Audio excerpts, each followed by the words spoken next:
121వ కీర్తన 1-2 వచనాలు.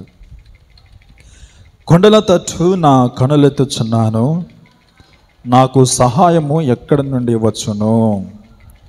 యెహోవా వలననే నాకు సహాయము కలుగును. ఆయన భూమి ఆకాశములను సృజించినవాడు. దేవునికి స్తోత్రం కలుగునగాక. భూమి ఆకాశములు కలుగజేసినటువంటి దేవుడు మనకు సహాయం చేయాలి కానీ ఏ కొండలు కానీ, లేకపోతే ఏ పర్వతములు కానీ, ఏ సముద్రాలు కానీ, ఏ నదులు కానీ మనకెంత మాత్రం కూడా సహాయము చేయలేవు. ఎందుకు కొండలు మనకు సహాయం చేయలేవు? లేకపోతే ఎందుకు పర్వతాలు మనకు సహాయం చేయలేవు? నదులు కావచ్చు, సముద్రాలు కావచ్చు, మనకి ఎందుకు సహాయం చేయలేవు? కారణం ఏంటంటే అవి వాటికి మన యొక్క బాధ ఎంత మాత్రం కూడా అర్థము కాదండి. ఏం కాదు?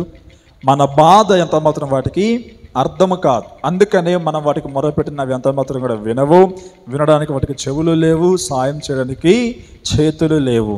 సో ప్రియ దేవుని బిడ్డలారా, మనకు సహాయం చేసేవారు ఎవరై ఉండాలనంటే మన బాధను అర్థం చేసుకున్న వారు అయి ఉండాలి, మన మీద జాలి చూపేవారు అయి ఉండాలి, మన మీద కనికరము చూపేవారు అయి ఉండాలి, మనమంటే అన్నిటికీ మించి ప్రేమించేవారు అయి ఉండాలి. దేవునికి స్తోత్రం కలుగునగాక. ఈ లక్షణాలు ఎవరికైతే మన గురించినటువంటి ఉంటాయో అలాంటి వారు మనకు సహాయం చేసేవారు అయి ఉంటారు. ఇవేమి లేని ఒక వ్యక్తి కాడికి వెళ్ళి మనం సహాయం కొరకు ప్రార్థించినా, ఆర్థించినా, ఏం చేసినా కూడా ఎంత మాత్రం కూడా మనకి సహాయం చేయరు. కనుక కీర్తనకారుడు ఏమంటున్నాడంటే యెహోవా వలనే నాకు సహాయము కలుగును.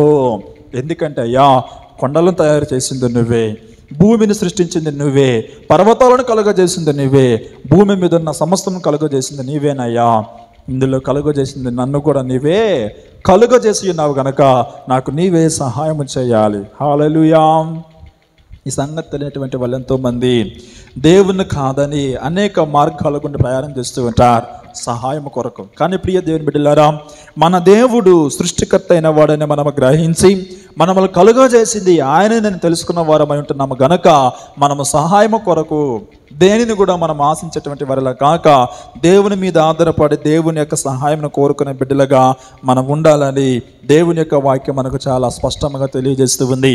మన బాధను అర్థం చేసుకునేవాడు ఆయనే, మనకు సహాయం చేసేవాడు ఆయనే, ఆపత్కాలమందు ఆదుకునేవాడు దేవుడే గనక మనము ఆయనకు ప్రార్థించినప్పుడు ఆయన తప్పకుండా మనకు సహాయం దయచేసే దేవుడై ఉన్నాడు.